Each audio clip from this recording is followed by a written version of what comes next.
This is the TD Fitness Podcast with Coach T, episode number 47.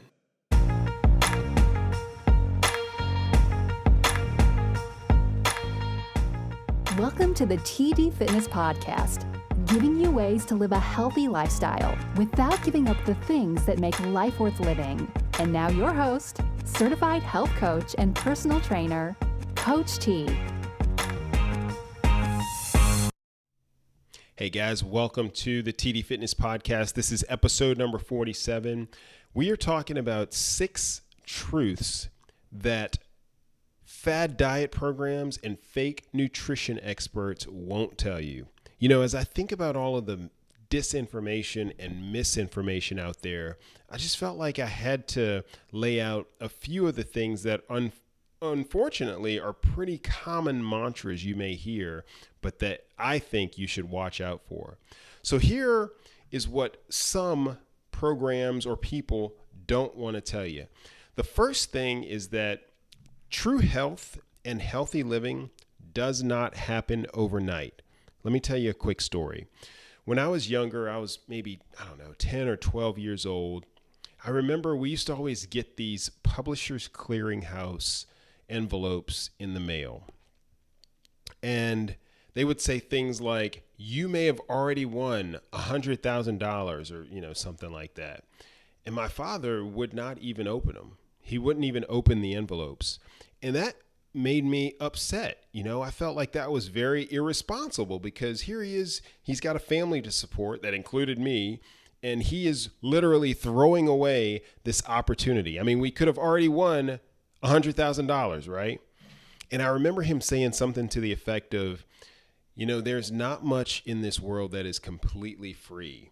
And what I think he meant by that, he said not much in this world, first of all, that is completely free. I know now that that exception that he was talking about is probably God's grace. My father was a God-fearing man like I am because God's grace is freely given. But he also knew well what I have since come to learn, and that is this. It's that 99.999% of the people in the world don't get rich by buying the winning lottery ticket or winning Publishers Clearinghouse. Most of those people are just wasting their time.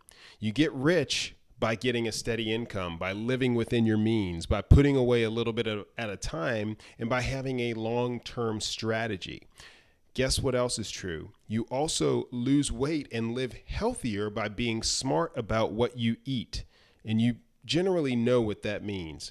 And by eating to feed your body, not just to satisfy your appetite. And by practicing healthy nutrition and fitness consistently and continually. Okay? So that's number one. True health and healthy living does not happen overnight. Number 2. Weight loss and healthy living is a journey that's full of failures and successes. The successes are great, right? But the failures are required. That is where we learn what doesn't work. I recently gave a commencement address at my high school alma mater. And one of the things that I told the graduating class of 2018 was that my hope for them was that they experience failure in life as well as success. And that may seem like a strange thing to say at a commencement address. But what I was saying was that failure is necessary because it is in these times where we are molded, refined, and we're allowed to grow. Those hard fitness and nutrition periods of your life that you may have been through or that you're going through right now, they are necessary, and it's okay to be there. I start the Fit Life course by telling you that you are exactly where you are supposed to be on your health and fitness journey right now. And that is the truth. So again, number 2, weight loss and healthy living. It's a journey, and it's full of ups and downs, failures and successes. Number 3, the term good nutrition is very misleading, all right? What exactly is good nutrition? I think maybe many people can agree that good nutrition provides energy, it makes us feel good, gives us proper nutrients, keeps us from feeling hungry, keeps us satiated. It helps you maintain a healthy weight. Maybe it increases performance. Some people may also think that good nutrition is convenient or that it's inexpensive or at least isn't too expensive.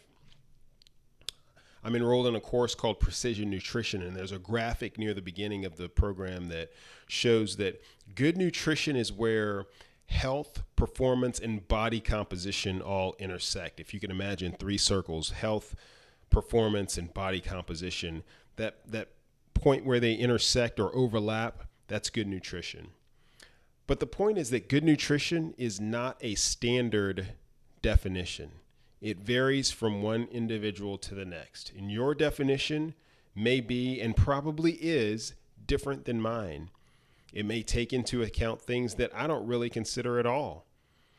We all respond differently. We have different genetic makeups. Good nutrition is defined differently by different people.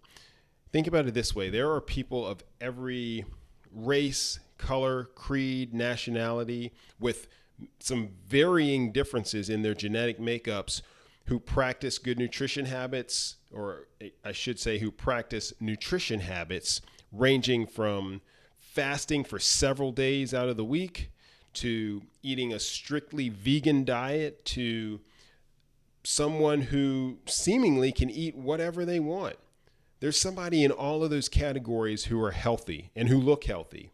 Similarly, there are also people in each of those categories who are extremely unhealthy, maybe overweight, maybe obese. And you may have the same traits and attributes as any of the people in these categories, but that does not control your health. You know what does? Habits do. Okay? Earlier in, I think it was last year, episode number 19 I did of the podcast. It was called The Best Diets of 2018. So I think about this notion, what is the best diet, right? And obviously the answer to that is, well, there isn't a best diet. But I talk a little bit about that in episode number 19. And we talk about how we are all different. Your body type, your fitness level, your body composition, dietary preferences, intolerances, your budget, your knowledge, your dietary history, the amount of time you have to eat, your background, heritage, age, gender, all of these things go into the differences that define us. And they make up who we are. So the best diet is one that you can follow and that gets you closer to your best self. The healthiest people in the world don't have a single nutrition philosophy. That's another quote from the Precision Nutrition program. You can be healthy and fit whether you eat mostly meat or mostly vegetables, mostly fat, mostly carbohydrates, many times a day or just a few times, and so on. Okay? Again, quoting from Precision Nutrition. They use this term called nutrition agnostic. I kind of like that from a coaching perspective because it implies that you're not tied to just one nutrition religion, if you will. You are open to looking at things objectively and understanding that different things work for different people. So that's my challenge and my advice to you, is that you should be open but be prudent about what you practice. And it goes back to the advice from the last episode I did, episode number 46, where we did a critical review of the What the Health documentary. So that's the third thing that I wanted to bring to you in this episode. Good nutrition, that term good nutrition, is very misleading, and it means different things for different people. The fourth thing I'd like to tell you is that terms like sacrifice, hard work, deprivation, I have to deprive myself, things like this distract us from what really needs to be done to practice healthy nutrition and fitness habits, okay? And I know this is counter to what you might think. After all, it stands to reason that the more effort you put in, the more money you invest, the more you sacrifice, the better your results are going to be, right? That's not right. It's not right at all.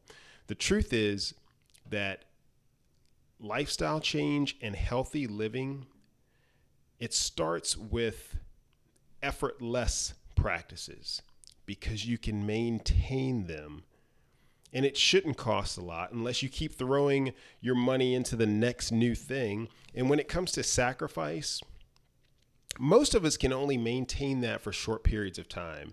And then we give up or we feel like we deserve to cheat. Now, certainly there are times in life where sacrifice and hard work are absolutely necessary, okay? I'm not saying that that's not true. For example, working harder and getting stronger can make the difference between a world-class athlete and the rest of the crowd or the rest of the athletes in the field. But when it comes to simply living a healthier life, I'm telling you that going to extremes is not a winning solution. It's not sustainable. And if you do get results, those results are likely short-lived because they're unrealistic, hard to maintain.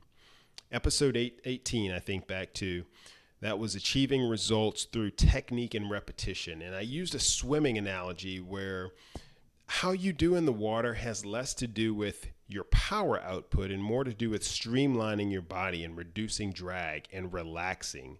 Again, it's not the power output. It's not generating force. It's not going to extremes. It's not super sacrifices and a lot of hard work. No, it's being smart about what works for you and incorporating those small changes over time.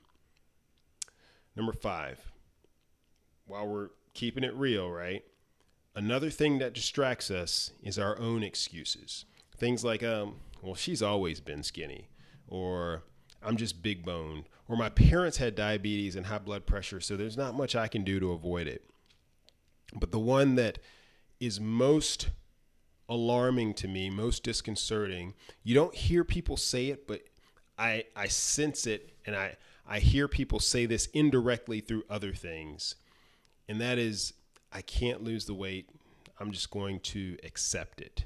That one really hurts. That one is one that I have a hard time dealing with because all of those things are excuses. And I'm here to tell you, though, that you can succeed. And I'm here to help you do just that. The 6th and final thing that I will tell you that fad programs and fake nutrition professionals won't tell you. That is that the tried and true approach to healthy living and to wealth and to a happy marriage and to good parenting and to successful careers, you name it. It's continuous improvement in your habits maintained consistently over time. That's what's going to get you to the goal line. The haphazard approach of trying the next new thing that gets your attention, the thing that worked for the supermodel or the actor, the thing that your friend's cousin swears by, guess what? Doesn't mean it's going to work for you.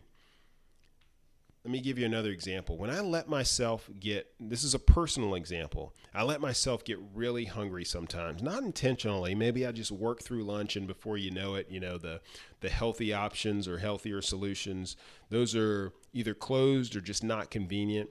I kind of get into crisis mode. I'm really hungry and I want something that's satisfying and I want it fast. And something like a salad or a plate of broccoli is not going to cut it when I'm feeling this way. I want something savory. And what comes to mind, quite frankly, is a quarter pounder with cheese meal with a Coke at McDonald's.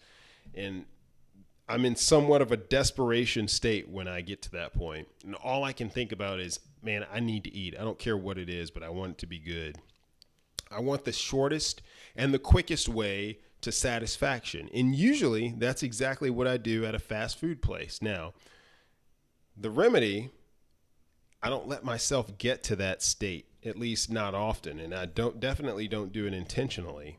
But the analogy here, when weight loss is your only goal or your only destination, that's all you're thinking about, you're more likely to try a shortcut because there are many shortcuts to just losing weight.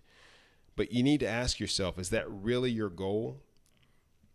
I've said before, weight loss is a byproduct of healthy living.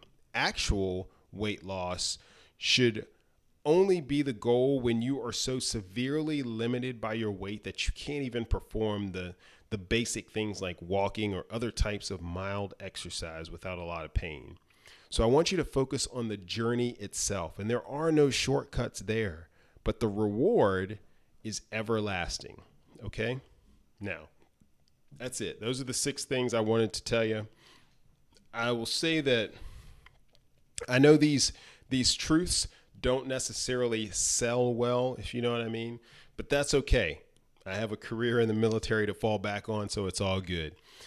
But honestly, I feel like the advantage that I have over those programs and so-called professionals that promise quick fixes and address things that may seem like the real problems, but actually only focus on surface issues, where my advantage lies is in the fact that I care more, period.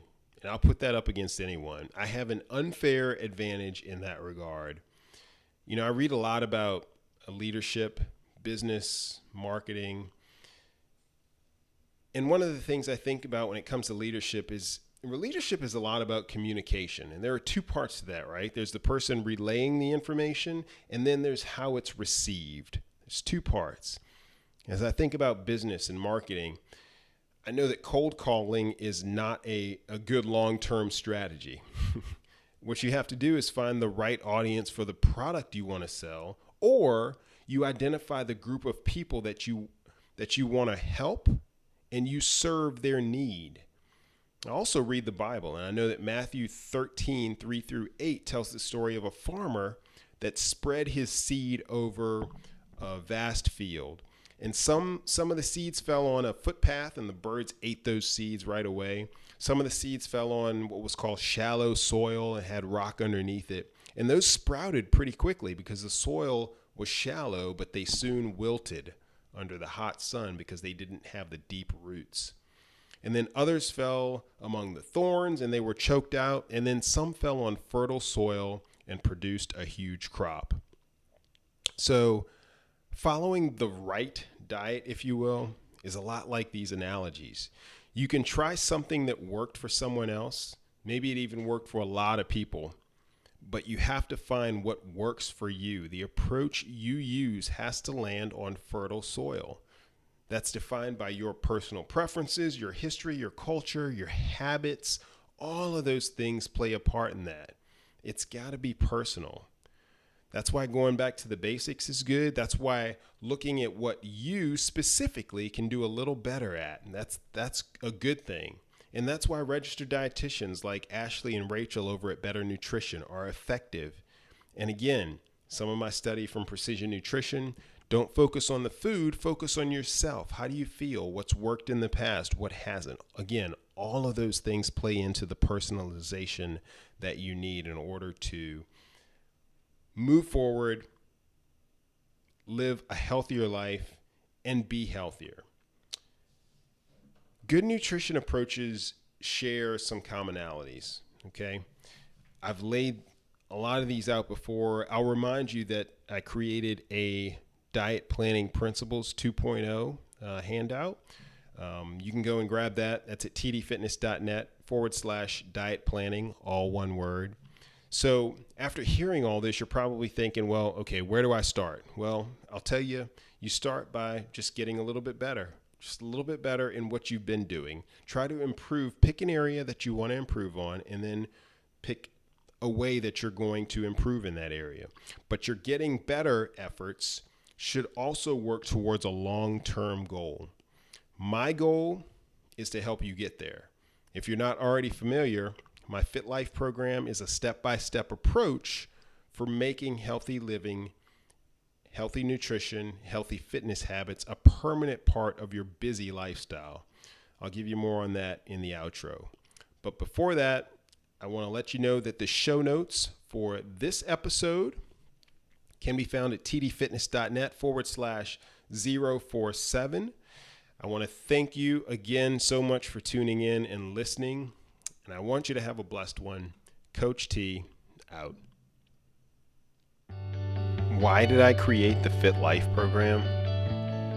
I wanted to provide something that wasn't just for weight loss, not just for feeling better, not even just for better health. I wanted a more complete solution. And I also wanted to make it sustainable. It's not just about starting something or sticking with it for a month or two. Healthy living, which includes fitness, nutrition, and a healthy mindset, is about practicing healthy habits consistently. Not all the time, because no one is perfect, but practicing those healthy habits more than you are right now. That's how change begins, and that's how healthy living continues. Find out more at fitlifeprogram.com or tdfitness.net/fitlife.